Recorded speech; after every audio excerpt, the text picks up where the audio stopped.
أعوذ بالله من الشيطان الرجيم. بسم الله الرحمن الرحيم. قل سيروا في الأرض ثم انظروا كيف كان عاقبة المكذبين. سورة الانعام، مطالعہ قرآن حکیم برائے جماعت دہم،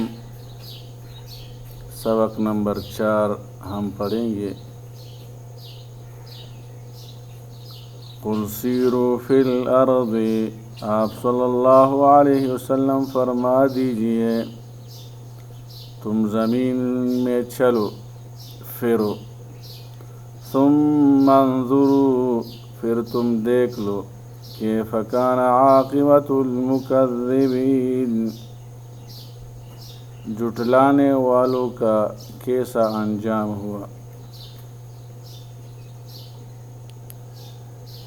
اس آیت میں مشرکین کو تباہ شدہ اقوام کے کنڈرات نگاہ عبرت سے دیکھنے کا حکم دیا گیا ہے،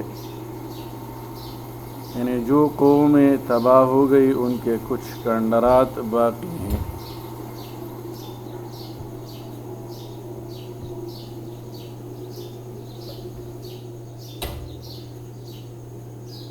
اور مشرکین مکہ کے تجارتی سفر کے دوران راستے میں وہ علاقے بھی آتے تھے، لہذا ان کے مقامات کو دیکھ کر عبرت حاصل کرنے کی کوشش کرو۔ اللہ تعالیٰ کی آیات کو جھٹلانے والوں کا انجام صاف اور کھول کر بیان کیا گیا ہے۔ مشرکین کو خبردار کیا جا رہا ہے کہ جو کوئی دعوت حق کو جھٹلائے گا تو بالآخر ایسے لوگوں کا انجام سابقہ جھٹلانے والی قوموں جیسا ہی ہوگا۔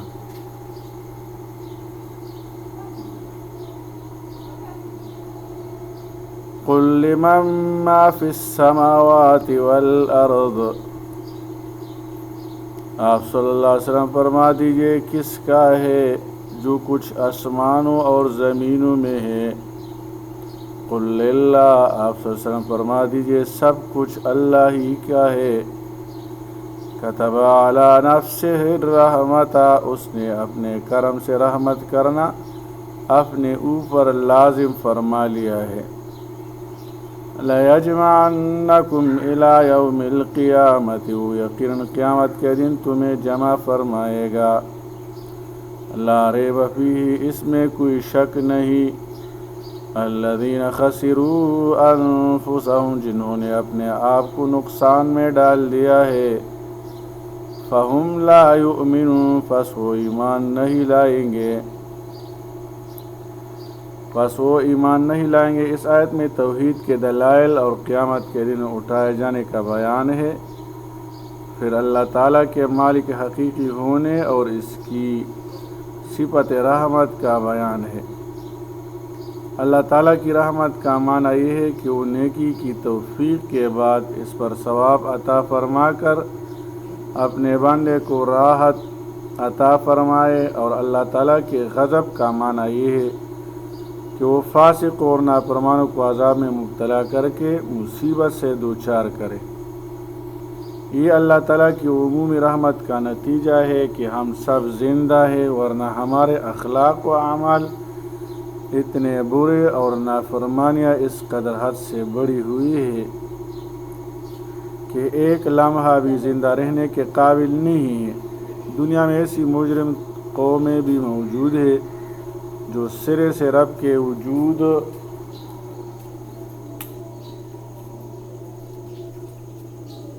کا انکار کرتی ہے، مگر اس کے باوجود وہ انہیں رزق دیتا ہے۔ یہ سب اللہ تعالیٰ کی عمومی رحمت کا نتیجہ ہے۔ نبی کریم صلی اللہ علیہ وسلم کا فرمان حدیث قدسی ہے، بے شک میری رحمت میرے غضب پر غالب ہے۔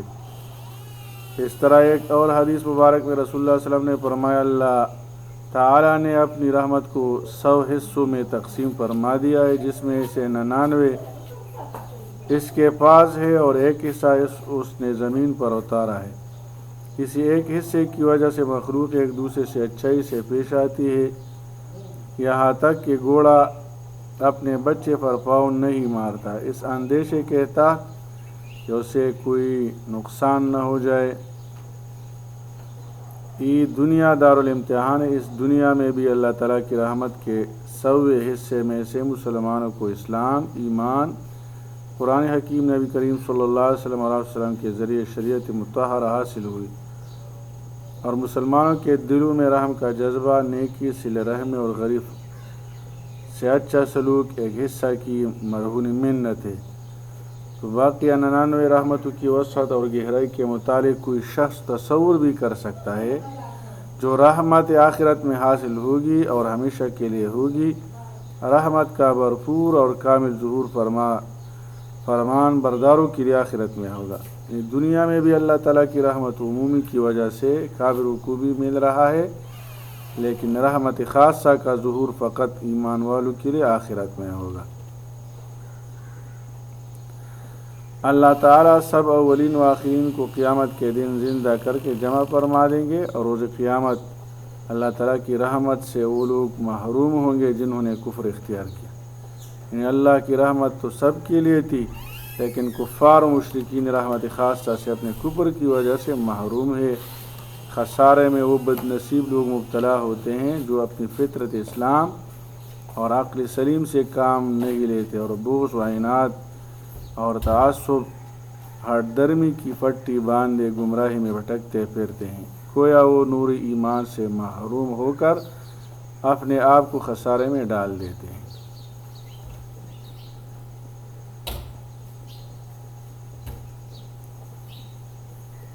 وَلَهُ مَا سَكَنَ فِي اللَّيْلِ وَالنَّهَارِ، اور رات اور دن میں جو مخلوق بستی ہے سب اسی کی ہے۔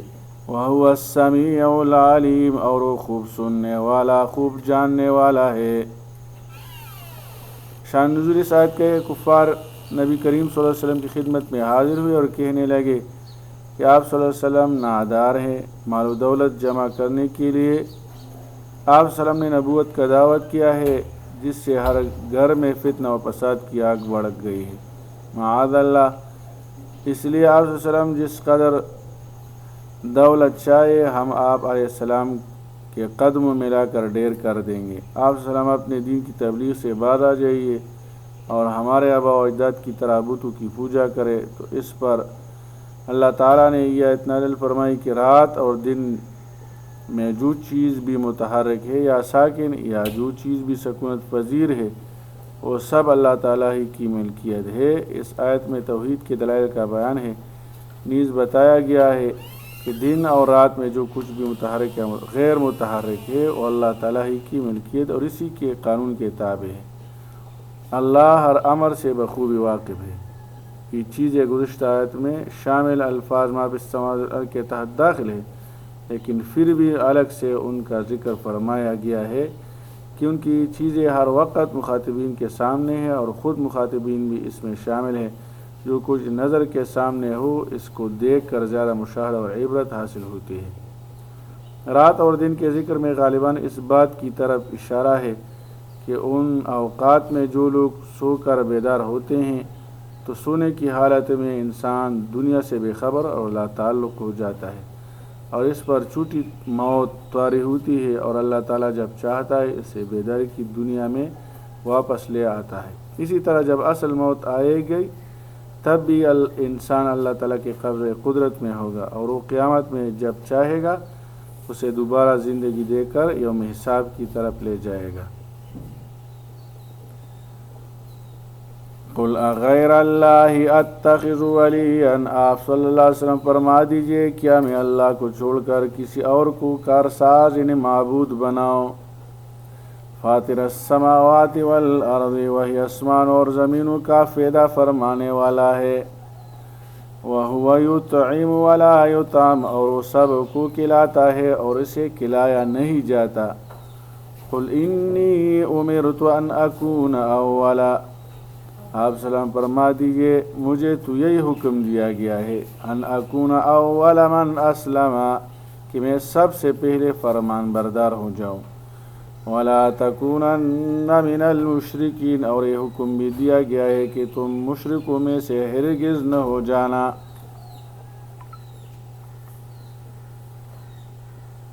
اس آیت میں اللہ تعالیٰ کے سوا کسی دوسرے کو کارساز بنانے کی نفی کی گئی ہے۔ فرمایا گیا ہے اے نبی صلی اللہ علیہ وسلم آپ فرما دیجئے کہ کیا میں اللہ کے سوا کسی غیر کو اپنا والی یعنی مددگار و معبود بناؤں؟ یقیناً ہرگز ایسا نہیں ہوگا۔ بعض علماء لغت کے نزدیک فاطر کے معنی کسی نمونہ و مثال کے بغیر کسی چیز کو پیدا کرنا ہے۔ مقصد یہ ہے کہ اللہ تعالیٰ نے زمین اور آسمانوں کی تخلیق کسی مادی اسباب کے بغیر کی ہے۔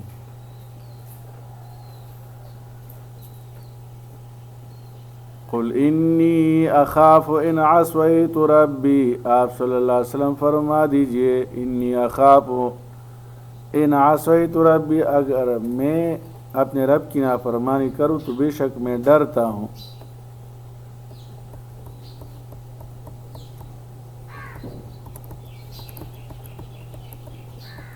عذاب یوم عظیم، ایک بڑے دن کے عذاب سے۔ بڑے دن سے قیامت کا دن مراد ہے۔ نبی کریم صلی اللہ علیہ وسلم کے ذریعے ان لوگوں کو متنبہ کیا جا رہا ہے کہ اگر انہوں نے گناہوں کی روش نہ چھوڑی تو روز قیامت اللہ کے عذاب میں مبتلا ہوں گے۔ آپ صلی اللہ علیہ وسلم کو مخاطب فرما کر امت کو خطاب کرنے میں یہ حکمت ہے کہ جب نبی کریم صلی اللہ علیہ وسلم جو معصوم عن الخطا ہیں، جن کی شفاعت کی وجہ سے گناہگار بخشے جائیں گے، جب وہ بھی اللہ کی نافرمانی کرنے پر عذاب سے ڈرتے ہیں تو عام مسلمانوں کو اللہ تعالیٰ سے کتنا زیادہ ڈرنا چاہیے۔ اللہ تعالیٰ عمل کرنے کی توفیق عطا فرمائے۔ وصلی اللہ تعالی علی خیر خلقہ محمد وآلہ واصحابہ اجمعین برحمتک یا ارحم الراحمین۔